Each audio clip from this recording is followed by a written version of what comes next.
deal with evidence now. Network down here in beautiful Vero Beach, Florida. And folks, got a great show for you tonight. I'm very excited to have our guest on tonight. I think we're going to cover some very interesting topics. And for all of my listeners down in the lower 48 in the US of A, I hope everybody had a great Thanksgiving. I know I did. I had most of my kids here, and it sure does feel better when the kids are home. So at any rate, tonight's guest, very fascinating. Tess Tetrault. She's an energy healer and a intuitive psychic medium that lives right here on the Treasure Coast of Florida, near me. She also grew up in Long Island, and if you're from Florida, you know most people are from somewhere else. She's always seen spirits, especially as a child, but when she was 12, while on a family vacation, she had a near-death experience, almost drowning, which enhanced her or really had her pick up her psychic abilities. That tragedy, along with a lot of others, made her very relatable to clients who seek out her help, and it has continued her relationships with her deceased loved ones and is passionate teaching others to learn the signs of their loved ones. She found the Holy Spirit at age 12, and she's also a cancer survivor. So God bless you for that one. Tess has studied psychic development and mediumship with some of the world's most respected and well-known mediums over the last 15 years. Excuse me. So with that, I'd like to welcome Tess to my show. Hello. Tess, good to see you tonight, Tess. And good to see you too, Larry. Interesting background. Now, let's take it from the beginning. I want my guests to kind of get to know who Tess Tetrault is. And you like a lot of folks from Florida. I'm from Ohio originally. You're from New York, but we're all Floridians now. But tell me how you, as a young child, you experienced things. So take it from the beginning. Tell us about Tess. Okay. So thanks for having me. Tell you about Tess. I grew up in a very religious household. They were devout Catholics, still are. My brother's a Catholic priest for many years on Long Island. And I was an empath in a sea of regimented people. And so I was always aware of the spirit world, or let's say the metaphysical, outside the physical. But you're normally rounded up. Your parents are telling you, not to pay attention. You must be making it up or using your imagination. And so over time, you just really want to fit in. You don't want to stand out. You don't want to be different than other people. And most kids will do this. They'll just kind of hide their gifts because they're not appropriate for family life or for, the situation you're born into. When I was 12, we were on a family vacation with two other families on the Kankamankas Trail of Lake Winnipesaukee. How do you even remember that? I don't know. But that's the name of this vacation area in the mountains of New Hampshire. And we were body wading in the water. And that's where the water passes over these large rocks, and it's like a natural water slide. So it's a quite famous watering spot, recreational area. And somehow I wound up in deeper water, and I had a near-death experience, meaning that my consciousness was not, I had no idea that I was across the river now from safety where it was just woods. And no one really even saw me, but somehow I got swept into deeper water. And in this experience, I saw the tunnel of light. At the time, had no idea what my body was going through. I had no idea of where I was in relation to the river. And what happens is this watering spot or this recreational area, it kind of emptied into this little pool. And on the one side where the water that's closest to the picnic area, where the larger, smoother rocks are, that's the water slide park. And it empties right into this like swimming hole. But the other half of the river that went into the deeper water went over this waterfall that had boulders at the bottom that, you wouldn't have made it had you gone over there.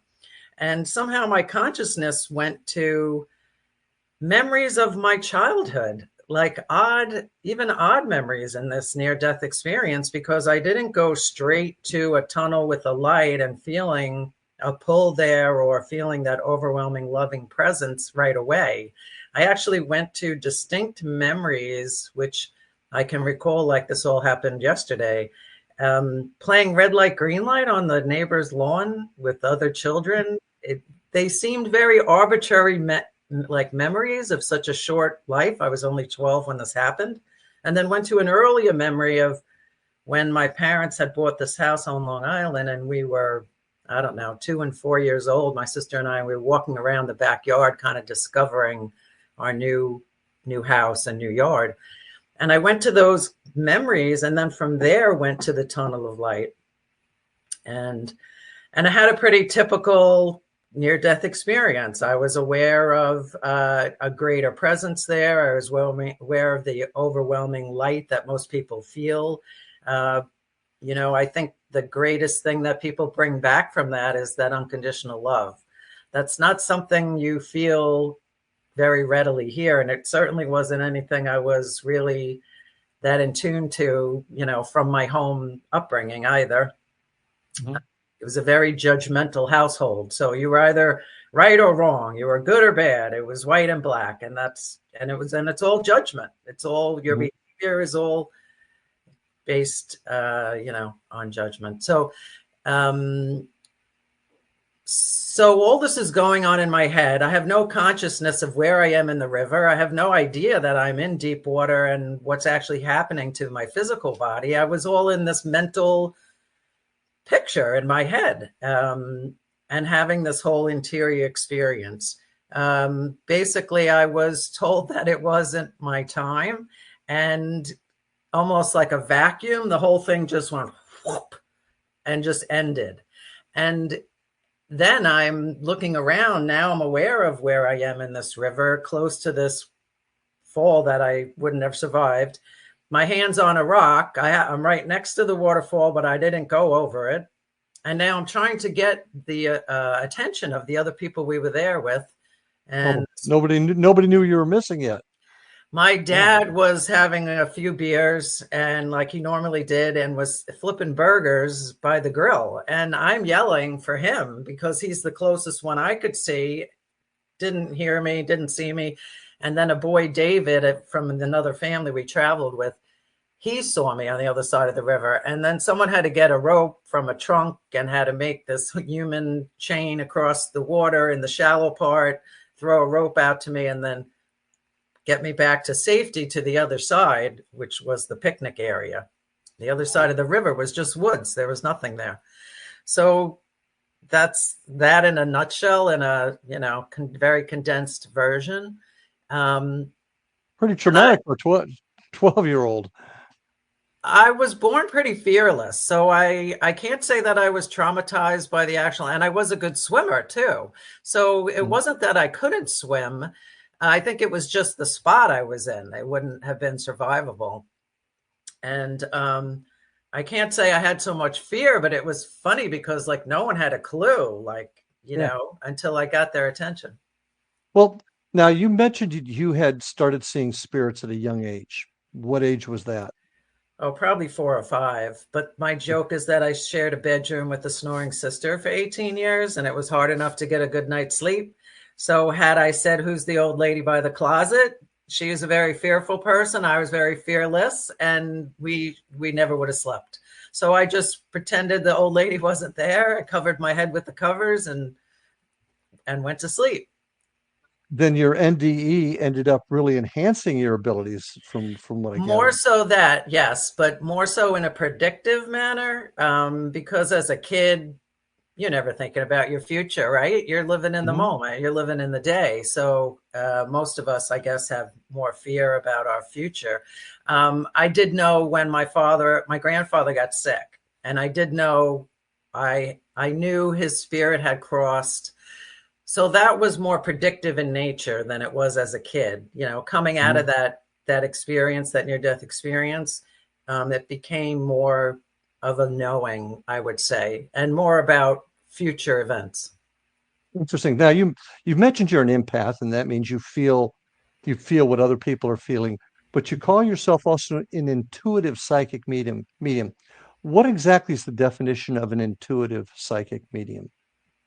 An intuitive psychic medium would be someone that uses all their clairs, all their extrasensory perceptions. So they follow the six senses of the human body, but there are psychic senses. So clairaudience, clairsentience, clairvoyance, our knowing, our seeing. They mimic our physical senses, but they're psychic in nature. And they're usually connected to our energy centers or our chakras, which we have in the physical body.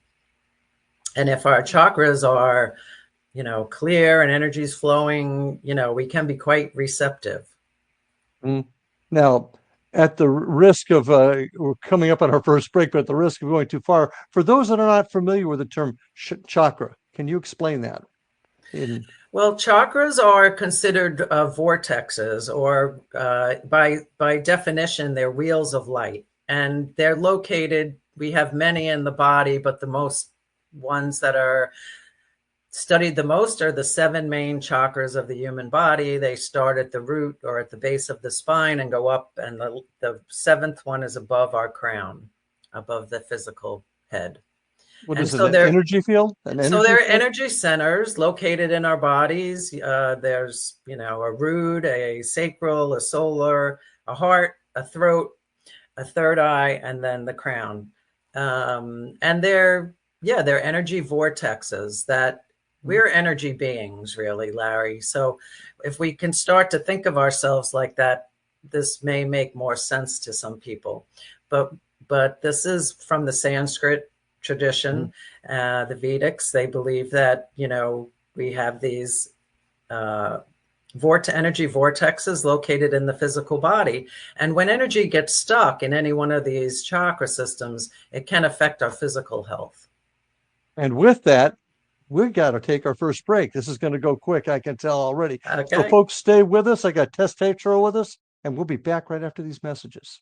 And we are back with my guest, Tess Tetrault. Now, Tess, interesting story getting into this. And here you are, born into a very religious family with these gifts. And you even mentioned that at age 18, you actually found the Holy Spirit. Tell me, so you're the Christian faith? At that time, yes, I was practicing the Christian faith because I had met a boy, my first love, and he was going through recovery. And he found really the religion to be very beneficial in his recovery. And so I went along with that on his behalf.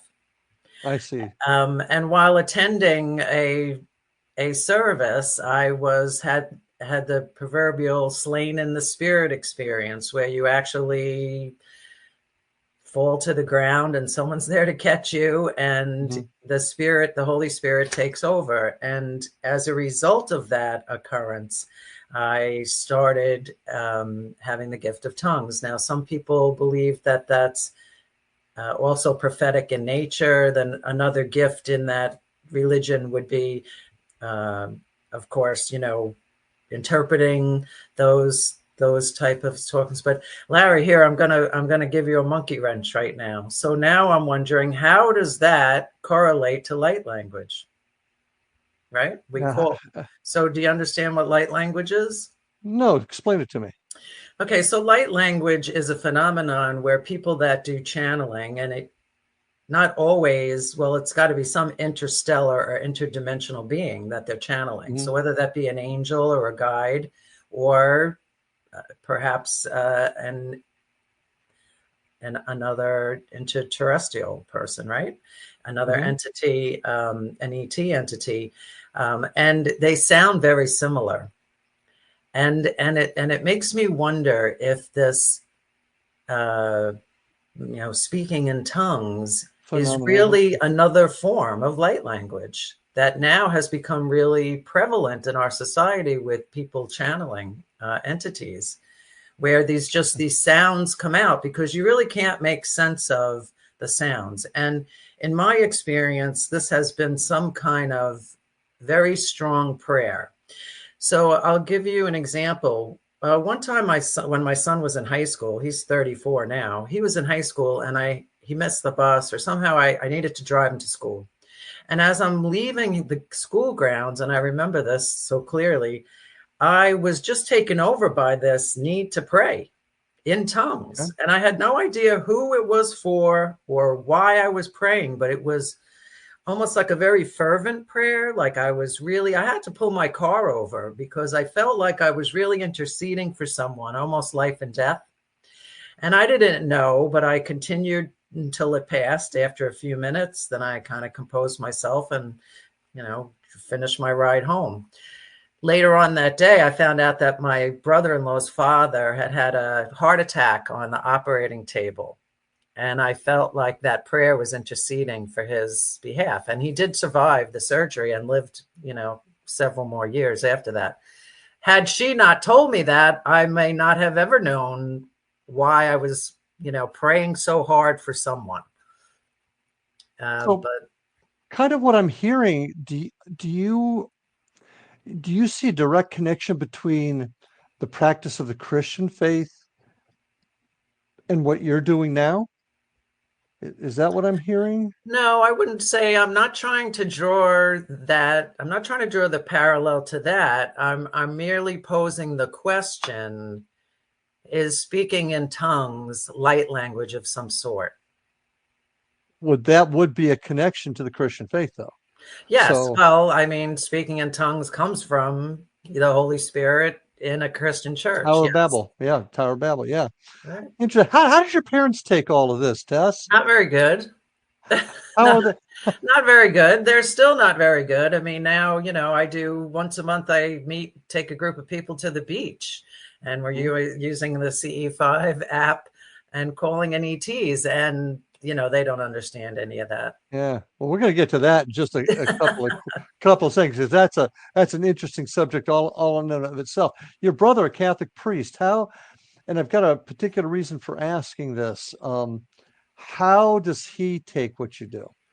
He doesn't, he really doesn't. Unfortunately, I'm always been the black sheep of the family, so it just Well, remains that way. the reason I ask is my departed father-in-law, God bless his soul, was a Catholic deacon, and I always wondered how he was going to take you know, i- looking into this field. And I told him, he looks at me, oh, we pray to spirits all the time. I think it's great. And I found it very, very interesting. And I find that the Catholic Church does tend to be a little more tolerant depending on how you're doing this and how you're conducting it than Hmm. some other Christian churches. I just found that very, very interesting, and I was wondering if you had the same experience. So, Yeah, so what do that you? wasn't it wasn't widely accepted or welcomed. No, it Yeah. wasn't. I think most of us that are gifted, we stay in the closet for quite a long time until I guess we can't anymore. Do you feel as though the other side just keeps pounding on you until you finally say, "Okay, I'm here. I give."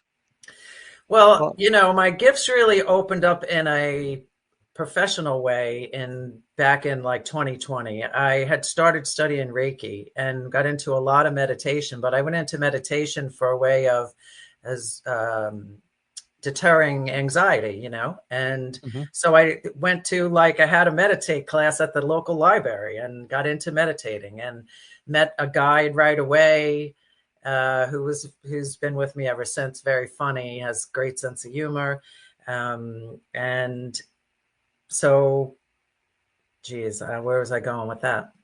Meeting the guy at the library, and he's Yep, just learning how to meditate and started studying Reiki in 2020, wanting to learn hands-on healing. And um, I was a dental hygienist. That was my career in New York for 30 years. And spirits started showing up at work. And I would be reading for the person in the chair. So, I'm getting tapped on the shoulder. I'm in a glasses, gloves, lab coat, and mask. And I'm all, in my work zone, and someone's Aunt Rose is here, mhm. so it's being tapped on the shoulder. Tell this lady in the chair who I'm working on that I'm Aunt Rose and I'm here to say hi. And that's how mediumship opened up professionally for me, because those people in the chair became my first clients. You know, I would give them the message while I was cleaning their teeth, and then they would come back 3 months later and say, I don't need my teeth done. I just want to know the message. And then they became my first clients in New York. And that's how I got started professionally doing this 25 years ago. How did Um, the dentist feel about you doing that Oh, over he there? he loved it because they were paying clients and they were still Oh, paying for okay. their visit, and he didn't mind and he was open to it. I actually read for him at one point, and he had a life-changing reading because his father Interesting. came through and told him that he wasn't the cause of his demise, you know. And Oh, in wow. in a couple sentences, I'll tell you that because that was really quite profound for him. Mediumship can be very healing for people. His father was, they lived in Brooklyn. His father worked in a factory. My boss was in dental school. And his father said, could you give me a ride to the factory today? And he said, I'm sorry, Dad. I'm too busy at school, dental school. I can't today. And his father had a heart attack and died on the Mm. sidewalk. So for 35 years, he blamed himself that he was the reason his father died. And his father came through and said, no, you're not. No, you're not. I was going to go that day anyway. So you could imagine the weight that lifted off of him after all those years was, you know, where his father, Mhm. he had was blaming himself. Now, did you find that up to that point when you started realizing your clients' relatives were coming to you, did you ever go through a period where you just kind of like, I don't want to hear it, I don't want to deal with it, just let me live my life? Did you go through that at all, or were you always very active? No, I would say I can't. I mean, I would say by that point it was too hard to close that door. You know, it wasn't the same as being a kid and just saying, no, no, cover your head with the covers. I don't want to, Okay. you know, I don't want to see this or know this. Um, you know, at that point, it was too hard to ignore, I guess. Okay. And Now then when you you you see how it helps people, I think is really what inspires you to do the work. I mean, even working today, you know, it can be very healing for some people. now you've mentioned you've studied with a number of folks. I'd like to know who they are, but I also am curious to see how many of the folks out there. You see a lot of folks on TV that do it. There've been a number over the years. Mhm. Um, do you find that most of them have a sincere interest, the ones that you've dealt with, had a sincere interest in helping others, or was it truly a monetary thing to them? I do find that you go into this line of work as a calling, just like any kind of help for others, you know, just like my hospice work, it's a calling. And are there charlatans out there? I guess there are. Couldn't tell you. I couldn't sit here and name any.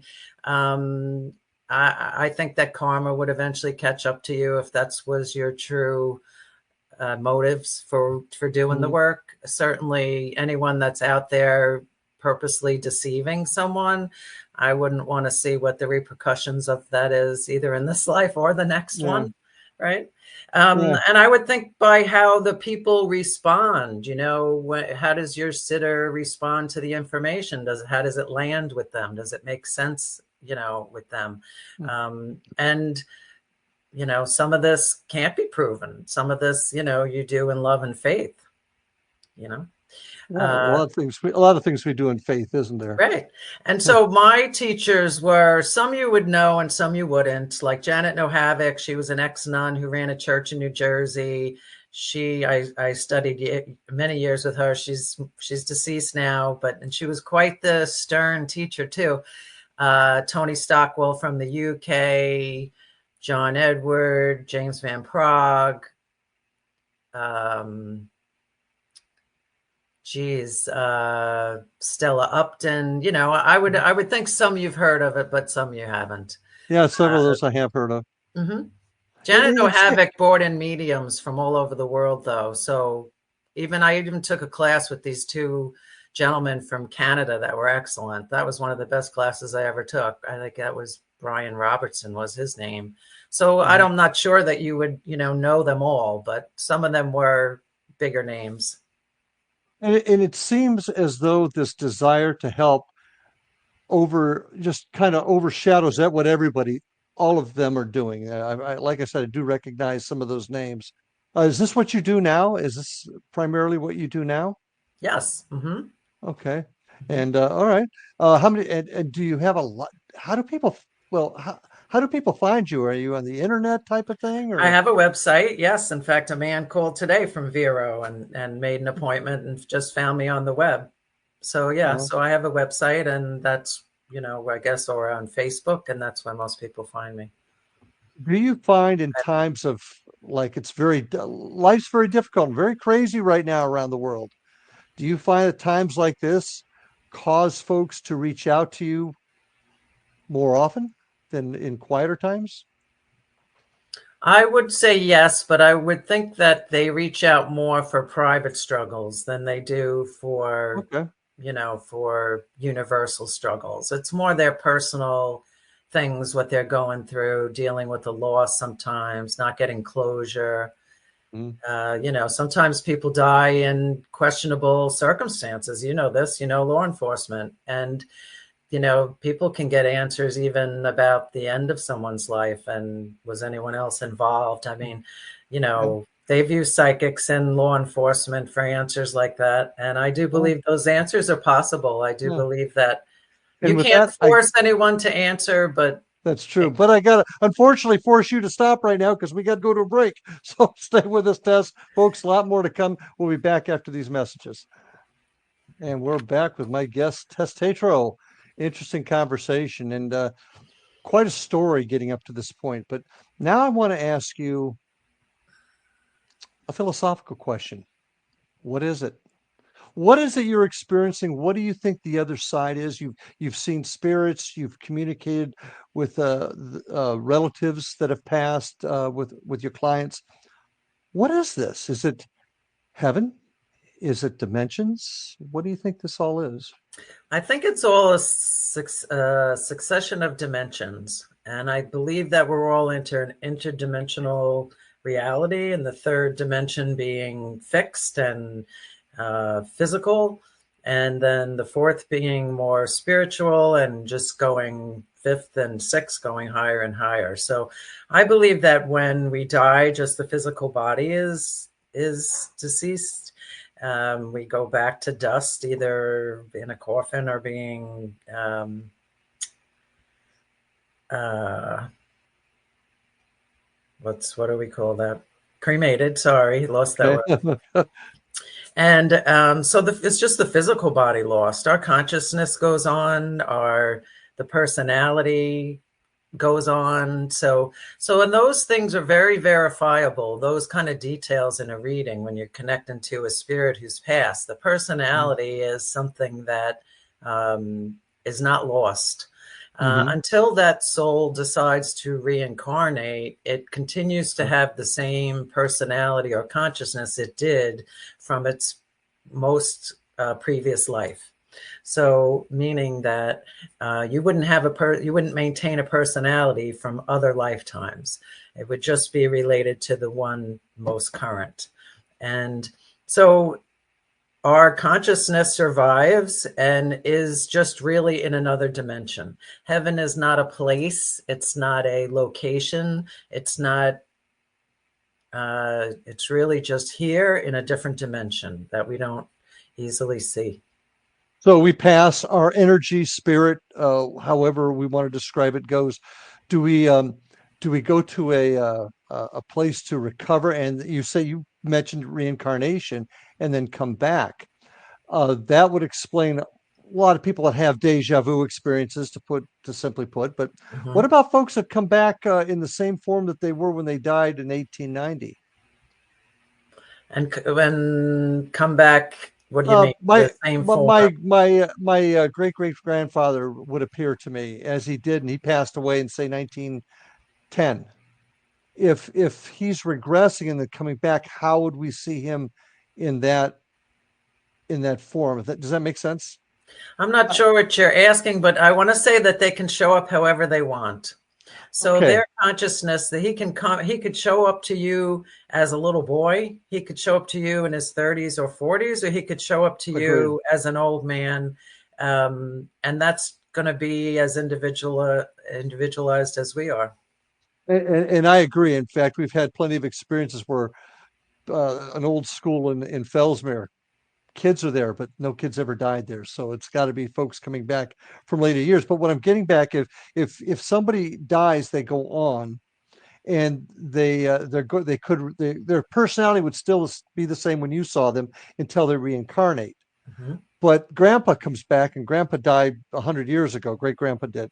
Did he not reincarnate? Then is my question. Did he Yes, not go correct. through? And why would that Correct. happen? Any thoughts on why that would happen? Well, there's lots of theories, Larry. One of the theories is that there's actually more bodies than there are spirits, right? Or the other way Okay. around, I should say, so that there's more spirits that want to return than there's bodies being born. Mm-hmm. That's a theory. So why would we come back? Some would say, why wouldn't we? Right? That's just as individualized as we are. It depends on what mission. I could tell you that I was in World War II and then turned around and came right back in 1962. So that was only less than 10 years I was in spirit and came back. So, but that's as individualized. My grandparents are still there and they're gone 60 years, right? So why do they stay 60 years and some people come back after 10? It's just a very individualized plan that each soul as a sovereign Yeah. being has. Well, I think also time, as we see it, is a construct of the human And brain. that's So another, therefore, yes, you that's can't. another So theory. so I can concur with that, and certainly regret time regression. I want to ask you about that in just a second. Your experience with regression therapy, but there's been stories of kids. In particular, coming back talking about being a World War II pilot. There's a university, I want to say it's the University of Virginia, but I'm not It is, sure, yes. that's Mhm. actually doing a lot of work with children on that. So that does lead to the belief, or some evidence, that we do come back, or somehow we're regenerating. But I don't are you familiar with the hive mind theory of our souls going back and we're all part of one hive mind? If you Yes. Yes, any it's thoughts? And universal consciousness that we're mhm. just each a part of. The idea is that God wanted to show up as Larry. God wanted No, to show up he's smarter than that. now.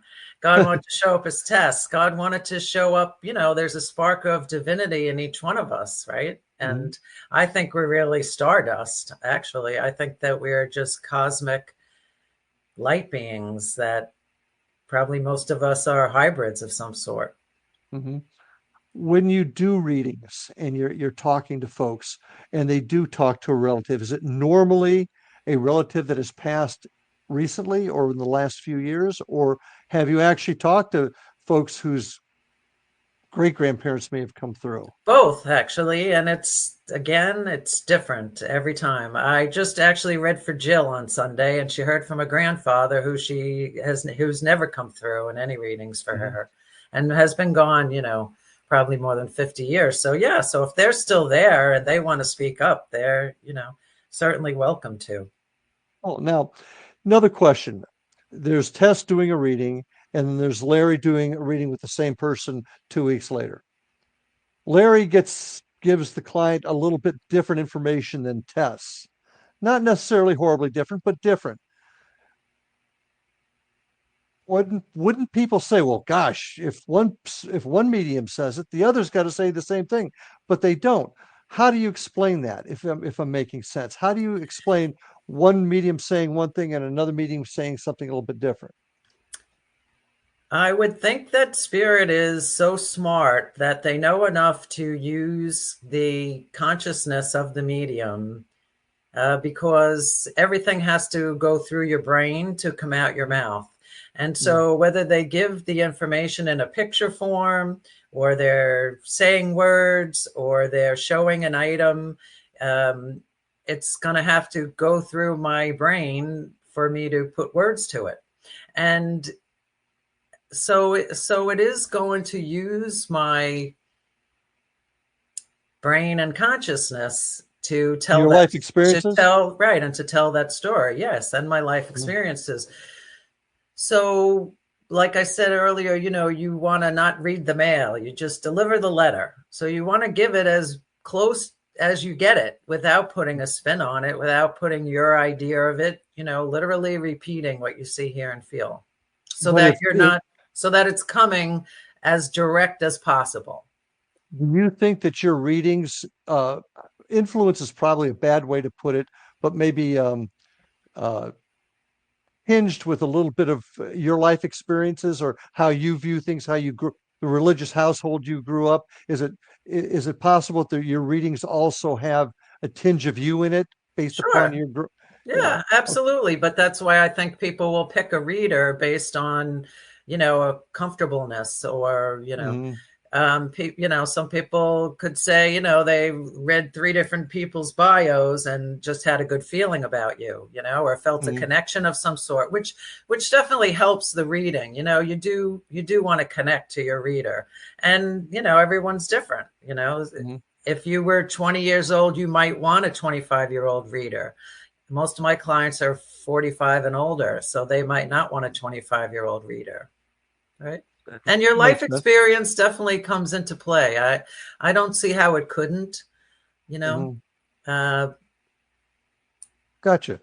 Now, got to take a different spin here. We've talked about very briefly about everything from the collective energy, collective spirit, hive mind type of events that we are maybe going to different dimensions, all those types of things we've discussed briefly. But one thing that you didn't mention in your bio, but I know that you're involved in, is your connection with the UFO community. Tell us how that came into being.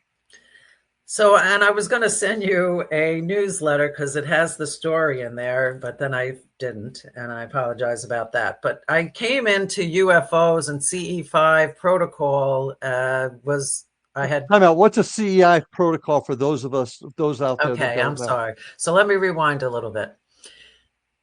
So I was always interested in a little bit, but never had any experiences with UFOs. I found Dr. Stephen Greer's work. He's a retired physician, emergency physician, who is one of the biggest names in the UAP and UFO communities, and someone who's in the forefront of getting the government to reveal what they have. Right? Full Mhm. disclosure. He just put a second movie out. One is Disclosure, one is called Full Disclosure, and this is just what the government's been hiding for 70 years. All this is starting to come out. So I was aware of him, I was aware of his work. I never had experiences with ETs. I'm not sure I want to, Larry. I have to be completely honest with you in that. I am very honest. I came into it because I was in a group meditation and Archangel Michael showed up to me in a very low moment in my life and told me that he wanted me to channel ETs and that he would be a gatekeeper. And so that's how this doorway opened up for me. And then as I was following Dr. Greer, I realized that he has an app that's downloadable on your phone for a one-time $9.95 fee. It has meditations and his protocol on there. So he coined the CE5 protocol uh, as a way of grouping people's consciousness together and sending out a unified signal. And he's been a meditation practitioner for many years, and since he's in his 20s, and he's had experiences since he's young. So that's how he went down that road of UFOs. But I haven't had experiences other than us seeing UFOs on the beach and UAPs on the beach. One night we had up to 24 sightings. Um, I haven't seen any ones up close and personal, and I'm not sure Mhm. I want to. Well, how do you know they were UAPs? I mean, what did they do that made you not think that they were a satellite, a helicopter, They a were balloon? they all had the same kind of movements, which were very like erratic. So, I mean, you wouldn't see a plane go up and down and sideways and back up and Mhm, down and sideways. It was almost like they jumped around. Then a couple mhm, times we decided we were going to send out a collective signal and ask them to go make it brighter. And it did. The light went brighter. I mean, mhm, these are not, objects that move in a straight line in any one direction. These are an object that seems to jump around in the sky in some weird, Hmm. back and forth and up and down motions. Okay. Well, I've got a couple of other questions I want to get into, but we're about 15 seconds away from our next break. So when we get back, I'd like to talk to you a little bit about why you feel you were asked to channel UFOs or alien beings. So folks, stay with us. We'll be back for the last part of our show in just a minute. So stay with us. Welcome back, folks, with my guest tonight, Tess Tetrault. And wow, this evening has gone quickly, but I want to make a comment first. If you want to see some really terrific other broadcast shows on this network, go to xzbn.net and see all the terrific shows on the X Zone Radio and TV channel. Great shows, great programming. You can also find out more about me on my website, www.indianriverhauntings.com. You can catch us on Facebook at Indian River Hauntings or Florida Bureau of Paranormal Investigation. If you'd like to see some of our YouTube channels, you can get a hold of us or see us at @ Indian River Hauntings 2341. So check me out further. And if you got any comments, you can get a hold of me at ghostguy.com. And Tess, how can folks get a hold of you? Well, I'm at treasurecoastmedium.com. And or what else? Tess Tetrault as me is bring you right to a booking or a Facebook, Facebook / Treasure Coast Medium as well. And I made a little mistake there. If you need to get a hold of me, ghostguy59@gmail.com is the best way to get a hold of me directly. So fascinating stuff. I do want to ask you, going back to our last bit of our conversation there, why do you think the Archangel Michael, I'll get it out, wanted you to channel alien life forms? I mean, how did he just say, "Hey, Tess, I got a job for you," or did something develop that led you to that? I wouldn't say so. I mean, twice I've worked with other archangels before, but not Archangel Michael unless I was doing a property clearing. And it was in a group meditation where this happened, where Archangel Michael showed up to tell me this. The first time I was waiting for a judge's decision, and it was at a very stressful point in my life. And I couldn't tell the story without crying until recently, but now I can get through it. So he basically showed up with 2 giant wings, Larry. I mean, 8-foot wings that just surrounded me in this folding chair I was sitting in. And I was very emotional at the time. I was out in public at a group meditation. I didn't want to be recognized. I was kind of hiding under my hoodie. I just wasn't in a good state of mind, really, waiting for this judge's decision. And he came in and wrapped his wings around me and said, and I was emotional, and he said, "Do you see how sharp my sword is?" And he showed me the edge of his sword. And then he says, "Do you see my shield? Look how thick it is." And it looked like an inch thick. And he said, "I got you, girl. I got you. It's going to be fine." And actually the decision came that later that week, and it was fine. It was the judge's decision was in my favor, and it all went well. And then at another group meditation, because I do believe in group meditations, I think they're powerful. Archangel Michael showed up again, and that's where he said to me, "I want to have this working relationship with you. I want to open this doorway of ETs, and I'll be your gatekeeper." And really, since then, Larry, not much else has transpired. That was several months ago in that meditation. And I meditate, weekly. I won't say daily, but definitely weekly. And I'm just in this waiting now to see how this is going to unfold. But that's So, what put me down this path of doing these monthly groups at the beach mhm. and using the CE5 app. Okay, and that's a phone app. It's an app that you download on your phone. It has a Okay. one-time fee to do that. And within that app, there are crop tone crop circle tones, Mm. which they found that have a frequency and a noise all their own. There are several recordings that he has recorded himself. We set up a puja table, which is a prayer table, so it's an offering of some sort. So we do bring fresh flowers. I bring fruit as an offering. We light a candle. There's a picture of a Buddha, there, and a Buddhist prayer. And in the app, Dr. Greer's meditations are on there, and there's several to pick from. So I pretty much play them over a loudspeaker at the beach. But also on this puja table, everyone is encouraged to put an item of theirs on the table as a way to signify the intention of linking our consciousness. So Dr. Greer has a lot of knowledge, and he's all over YouTube, so he's very easy to find. Mm-hmm.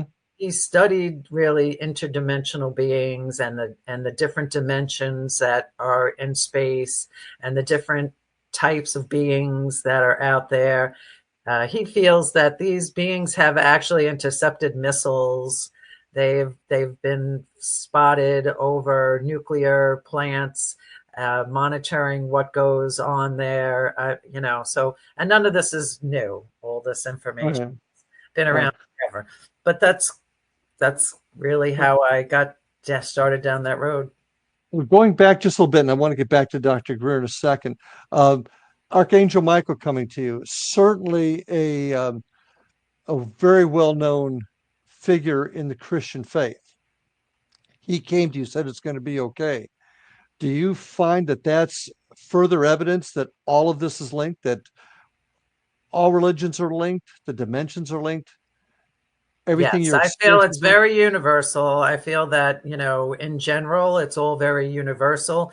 And I believe that just the human constructs of religious and how people decided that they would branch off and how all the religions started and all became very different, one from the other, and then judging each other's religion, not even to say, we all are good. Mm-hmm. It became a competition of sorts. Now, getting back to Dr. Greer, then, interesting figure, certainly a controversial one. And I certainly don't want to put words in his mouth since we're talking about him. But he has an interesting theory that many of the UFOs that we see aren't extraterrestrial. Am I correct? Well, he believes that there have been so many crashes over these years that were covered up and concealed from the general public. There's quite enough evidence now, because most of these whistleblowers now are retiring. So now they have nothing to lose by coming out and talking about what they've seen and participated in even. And so, yeah, they feel that they have, well, he knows for a fact that they have reverse engineered ships.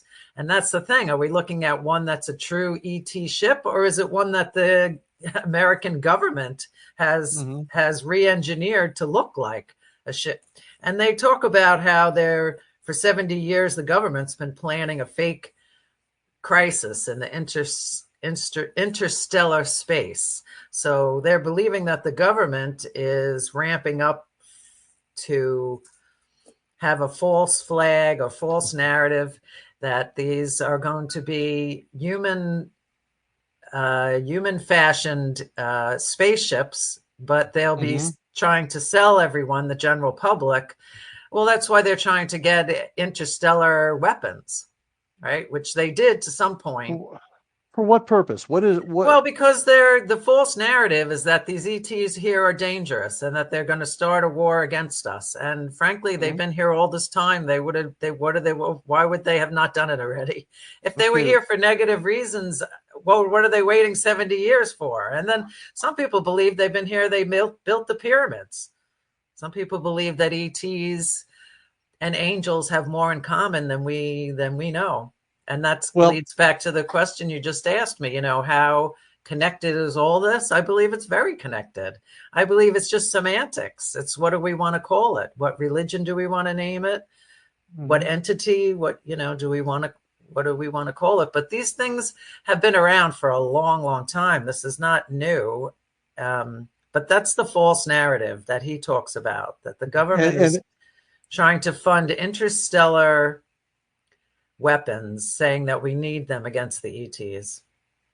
okay, but what? And I'm not asking you to put words in his mouth, but from what your interpretation is, once again, why he wants to start a war with them, or he just No, what's his? he's not. No, he believes it's friendly contact. He doesn't believe that they're here for negative reasons at all. He believes that the opposite of that. He believes that they have already stopped missiles from Mhm. launching and blown them up midair.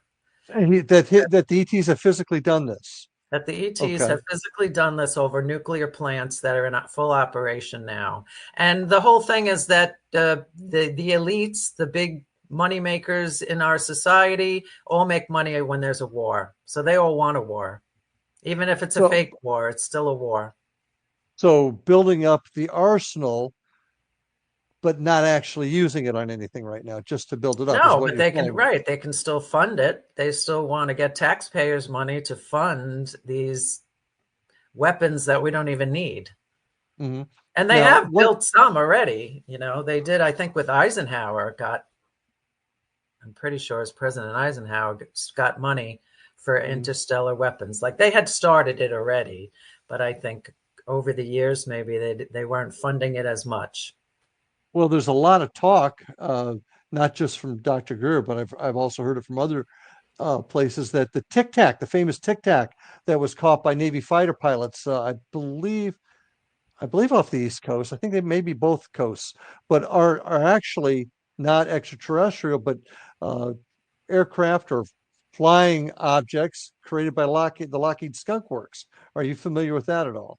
Yes, Lockheed's, and there's a couple other companies besides. Yeah, those are the ones that are all involved with. Um, even you're going to hear news about cloning. That our American government has cloned ETs and humans together. So we've got ETs here right now. Is We okay have ETs now. here right now. Some people believe they've been here for thousands of years, uh, and was the civilization that actually built the pyramids. There's another theory that under the pyramids in Egypt is an actual ET space station. This is something that they just discovered.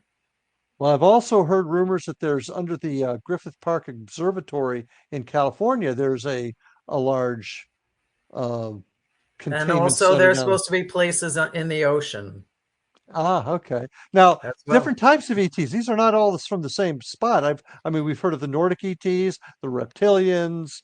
The Is that it? Palladians, yep. There are several, there are plenty of races, and some we haven't even, we're not even aware of. Yeah, it's quite, and to think like we're the only entities in the universe is pretty small-minded, right? I I would mean, agree. I would the agree with that. universe is a big, huge place. I would agree. I would agree with that. But I've got to ask the question: how come, if all of them are here, how come we haven't seen more? I mean, okay, the government has put a clamp down on it, but now Greer is talking about the government's flipping the story on us, saying that what we're seeing is actually reverse engineered Well, that it spacecraft. could be, right? Yes, that it Yeah. could be. Well, I think he's pretty strong on that subject from what I've seen anyway. So And it interesting. changes every day. I mean, I get his emails all the time, and he's forever, writing, recording YouTube clips, or interviewed or being interviewed, what have you. You're just going to see more and more of this, especially in 2026. I think is going to be a really pivotal year Well, that's what we're for hearing. for this disclosure to happen. And I'm not sure if this will be this, what they talk about, this main thing that's they're going to stage this, but it's been in the plans for 50 years. Well, all I can say is stay tuned, folks. And unfortunately, Tess, our time has come. This show went very, very fast. Covered some very interesting topics. Hope to have you back again on the show again soon. Thanks for joining us, and thank all of you out there for joining us tonight. I hope you enjoyed the show, and we'll look forward to seeing you on the next episode. And until then, take care, and we'll see you on the other side. Have a good night.